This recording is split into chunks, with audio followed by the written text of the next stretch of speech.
And of course, ultimately, when you think about the strength in the economy, nowhere is that strength being better exhibited than right here in San Jose, which of course is absolutely on a tear, and all the numbers seem to support that particular position.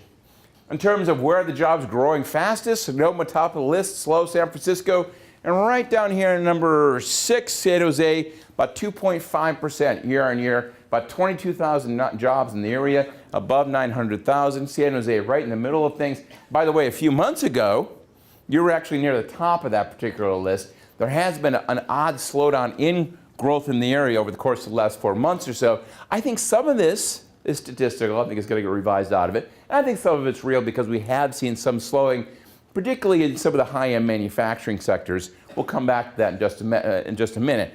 But nevertheless, very solid numbers. Overall, about 2.4% growth. Again, leisure and hospitality, top of the list. Information, though, 8.4%. 54,000 jobs in information. This is software and stuff like that. Very good jobs there. Of course, you also have professional scientific services, up about 1.4%. A little less, but again, information is making up for a lot of that.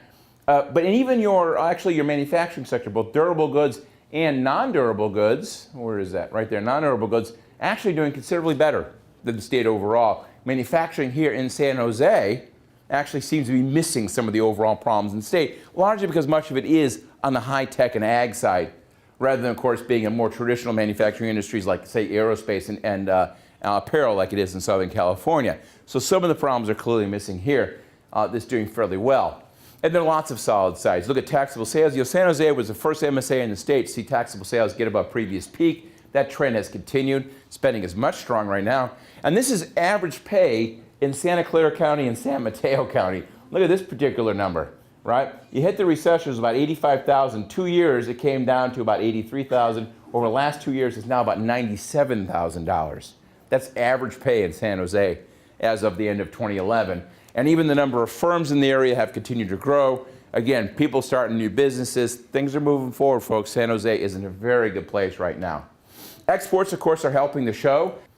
As for the residential markets here, again, a very similar picture of what we've seen in the U.S. overall. Prices have started to rise here, even as sales started to heat up a bit. In fact, for close to a year, prices here were stalled at about 460,000, 470,000 over the course of the last few months. Median prices have leaped up to about $530,000, so a very large increase in the short run. Foreclosure activity also coming down sharply, both notices of default as well as trustee deeds. Trustee deeds are falling off a cliff right now. That is to say, actual foreclosures in the San Jose area. Rental market's also very tight. You're watching rental rates come up, vacancy rates come down. And of course, as a result of that, I'll come back to that in just a second. You're seeing a situation in which, in terms of single-family permits, still relatively flat, coming up just a little bit. But look at this increase in multifamily permits in the San Jose area. Everybody's out there building apartments. Again, this is great for San Jose. I've said it before, I'm going to say it again. Ultimately, one of the biggest challenges we've had in California, here in San Jose, is not a stable housing market, but a housing market that's way too expensive. You need more units here. You need more units all across California. Why don't we have enough units? Why are prices so high? $70,000 a lot permitting. $70,000 to permit one house. And then, of course, that depends on whether you can successfully navigate yourself through the 14 years of lawsuits and CEQA challenges to actually get to the point where you can build the damn thing. So ultimately, I think this is all a good thing, but nevertheless, I do worry a little about, shall we say, froth in the multifamily market.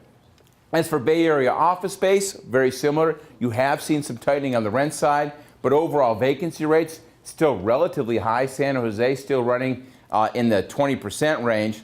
Again, you're not, as a result of that, you're not seeing a lot of new efforts in terms of building new office buildings. You don't need it at this point in time. It's going to take a time for that to start turning around.